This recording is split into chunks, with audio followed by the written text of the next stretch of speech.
ঐকমত্যের নামে একজনের মত আরেকজনের উপর চালিয়ে দেয়া যাবে না।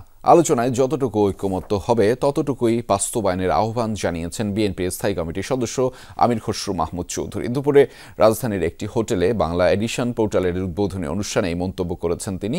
আমির খসরু বলেন, ভিন্নমত থাকবেই, এই ভিন্নমতই গণতন্ত্রের সৌন্দর্য।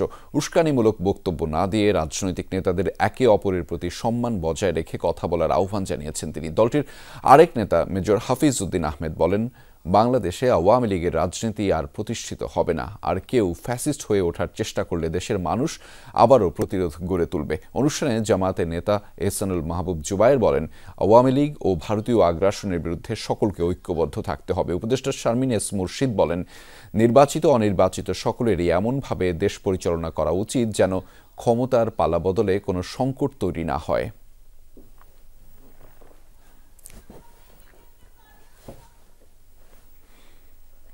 এটা যেন মনে থাকে যে একবার কিন্তু যেতে হয়, সেই যাওয়াটা যেন সুন্দর হয়, সেই যাওয়াটা যেন মর্যাদাপূর্ণ হয়। আর যে জায়গায় ঐক্যমত হবে না সেখানে জোর করে যদি কেউ চাপিয়ে দিতে চায়, সেটা তো ঐক্যমত বলা যাবে না। সেটা আরেকজনের মত আপনি আরেকজনের অন্যদের উপর চাপিয়ে দিচ্ছে। আমাদের যদি এই শক্তিশালী জাতীয় ঐক্য না থাকে তাহলে কোনো কিছুই কাজে লাগবে না। আমাদের এই সংস্কার, আমাদের এই প্রত্যাশা সবকিছু হারিয়ে যাবে। সুশাসন এবং গণতন্ত্র প্রতিষ্ঠার জন্য আমরা সবাই ঐক্যবদ্ধভাবে আগামী দিনে সংগ্রাম করব, এই বিশ্বাস জনগণের মধ্যে থাকা উচিত। আমরা যতদিন পর্যন্ত সত্যকে ধারণ করব না ততদিন পর্যন্ত লাভ হবে না। লাভ হবে যখন আমরা সবাই এক লাইনে আসবো।